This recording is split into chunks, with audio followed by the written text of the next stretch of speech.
ಪತ್ರಿಕಾ ಮಾಧ್ಯಮ ಗೃಹಗಳಿಗೆ ನಮಸ್ಕರಿಸುತ್ತೆ. ನನ್ನ ಗೌರವ ರೈತ ಬಾಂಧವರಿಗೆ ನಮಸ್ಕರಿಸುತ್ತೆ. 29/12/2025 ಮುಂಡ್ರಿ ತಹಶೀಲ್ದಾರ್ ಅವರಿಗೆ ಒಂದು ಮನವಿ ಕೊಟ್ಟಿದ್ವಿ. ಕರ್ನಾಟಕ ಸರ್ಕಾರ ಮೆಕ್ಕೆಜೋಳ ಖರೀದಿ ಕೇಂದ್ರ ತೆರೆಯುವ ಸಂಬಂಧ ರಾಜ್ಯಾದ್ಯಂತ ದೊಡ್ಡ ಪ್ರಮಾಣದಲ್ಲಿ ಹೋರಾಟ ಆಗಿತ್ತು. ಆ ವಿಷಯವಾಗಿ ಕೇವಲ ನಮ್ಮ ಮುಂಡ್ರಿಗಿ ತಾಲೂಕಿಗೆ ಕೇವಲ 450 ಅರ್ಜಿ ಮಾತ್ರ ತಗೊಂಡಿದ್ರು. ಹಾಗಾಗಿ ಇನ್ನುಳಿದ ರೈತರು ಇದರಿಂದ ವಂಚಿತಗೊಳ್ತಾರ ಅಂತೇಳಿ ನಾವು ಸರ್ಕಾರಕ್ಕೆ ಒಂದು ಸಲಹೆ ನೀಡಿದ್ವಿ. ಮೊನ್ನೆ 29 ತಾರೀಕಿಗೆ ಸರ್ಕಾರ ಏನ್ ಮಾಡಿದೆ ಅಂದ್ರೆ, ನಾವು ಸರಾಸರಿ ಪ್ರತಿ ಕ್ವಿಂಟಲ್ಗೆ 800 ರೂಪಾಯಿ ಅಂತ, ಈಗ 50 ಕ್ವಿಂಟಲ್ 40,000 ಮಟ ನಮ್ದು ಪರಿಹಾರ ಕೊಡ್ರಿ, ಪ್ರೋತ್ಸಾಹನ ಕೊಡಂತೇಳಿ ಸರ್ಕಾರಕ್ಕೆ ಮನವಿ ಸಲ್ಲಿಸಿದ್ವಿ. ಆದ ಕಾರಣ ಸರ್ಕಾರ ಅದನ್ನ ಅರಿತು ಖರೀದಿ ಕೇಂದ್ರದಿಂದ ನಮ್ಗೆ ಸರ್ಕಾರಕ್ಕೆ ಹೊರಗಿನ ಆಕತಿ ಟ್ರಾನ್ಸ್ಪೋರ್ಟ್ ಸಮಸ್ಯೆ ಆಗತ್ತೆ ಅಂತ ಹೇಳಿ 2150 ರೂಪಾಯಿಗಳಂತೆ ಪ್ರತಿ ಕ್ವಿಂಟಲ್ಗೆ ರಾಜ್ಯ ಸರ್ಕಾರ ಆದೇಶ ಮಾಡಿ 1900ಕ್ಕಿಂತ ಕಡಿಮೆ ಆದ್ರೆ APMC ಮಾರಿದ್ರೆ ಅವ್ರಿಗೆ 705 ರೂಪಾಯಿ ಪ್ರೋತ್ಸಾಹನ, 1950 ಮಾತಂದ್ರೆ 700 ರೂಪಾಯಿ ಪ್ರೋತ್ಸಾಹ ಅಂತ ಘೋಷಣೆ ಮಾಡಿ ಸರ್. 2150 ಅಂತ ಏನು ರೈತರು ಮಾರಿದೆ ಅಂದ್ರೆ ಅವ್ರಿಗೆ ಯಾವುದೇ ಪ್ರೋತ್ಸಾಹನ ಇಲ್ಲ.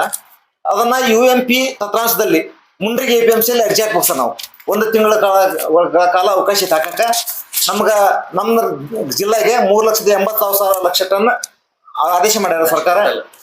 ಅದಕ್ಕೆ ಇದರ ಸದುಪಯೋಗವನ್ನು ಎಲ್ಲ ರೈತರು ಹೆಚ್ಚಿನ ರೀತಿಯಲ್ಲಿ ಸದುಪಯೋಗ ಪಡ್ಕೊಂಡು ಮುಂಡ್ರಿಗೆ APMC ಅರ್ಜಿ ಹಾಕ್ಬೇಕಂತೇಳಿ ವಿನಂತಿಸಿಕೊಳ್ಳುತ್ತಾನ.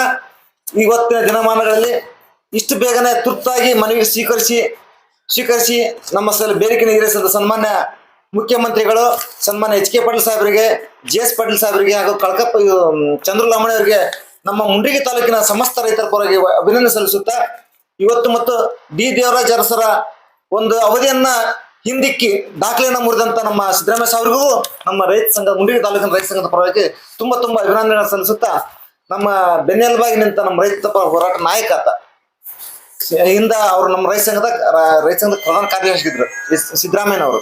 ಹಂಗಾಗಿ ನಮ್ಮ ರೈತ ನಾಯಕ ಅಂದ್ರೆ ನಮ್ಗೆ ಒಂದು ಹೆಮ್ಮೆ ಐತಿ. ಹಂಗಾಗಿ ಅವ್ರಿಗೆ ದೇವರ ಆರೋಗ್ಯ ಆಯುಷ್ ಕೊಟ್ಟು ಕಾಪಾಡಲಿ ಅಂತೇಳಿ ನಮ್ಮ ಸಮಸ್ತ ರೈತರ ಪರವಾಗಿ ಅಭಿನಂದಿಸ್ತೇವೆ ಸರ್.